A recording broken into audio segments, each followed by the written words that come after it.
አንዱ የመደመር መንግስት ባህሪ ምናባዊ ጥልቀትና ከፍታ ነው።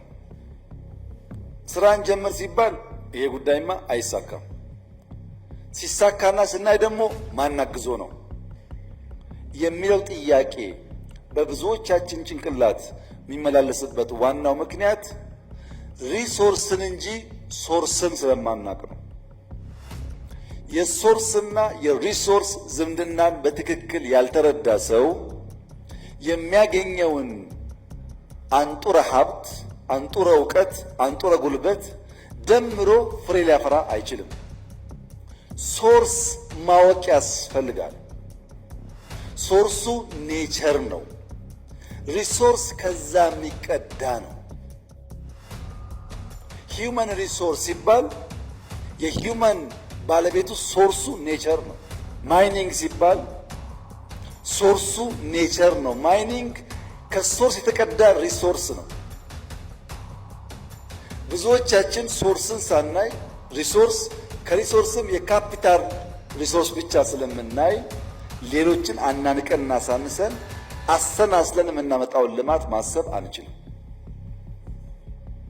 ምናባዊ ጥልቀትና ከፍታ ያለበት ምክንያት መደመር አይዲያ ማለት ምን ማለት ነው?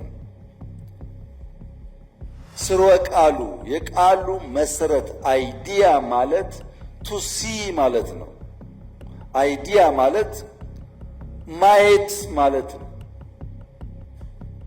በኋላ አድጎ አድጎ የተሰናሰለ ሐሳብ የሚለው ጥቂቷን ዘር ከማየት ተነስቶ የሚሰናሰል ሐሳብ ሆኖ ንድፍ ሆኖ የሚተላለፈው። ኢማጂኔሽን ማለት ምን ማለት ነው? ኢሜጅ ማለት እኮ ነው። ኢማጂን ማድረግ ኢሜጅ ከማድረግ ይመጣል። ኢማጂኔሽን በቀኝ ጭንቅላት የሚሰራ ነው። ቀኙን አደንዝዞ ግራውን ብቻ መጠቀም ወይም ግራውን አደንዝዞ በቀኙ ብቻ ማየት ሙሉ ብልጽግና አያመጣም። መሰናሰል አለበት። ምናባዊ እይታ በጊዜና በቦታ ያልተገደበ ተሻጋሪ ምልከታ ሊኖረን ይገባል። ጊዜ ሳይገድበን፣ ቦታ ሳይገድበን አልቀን አርቀን አጥልቀን ማየት መቻል አለብን።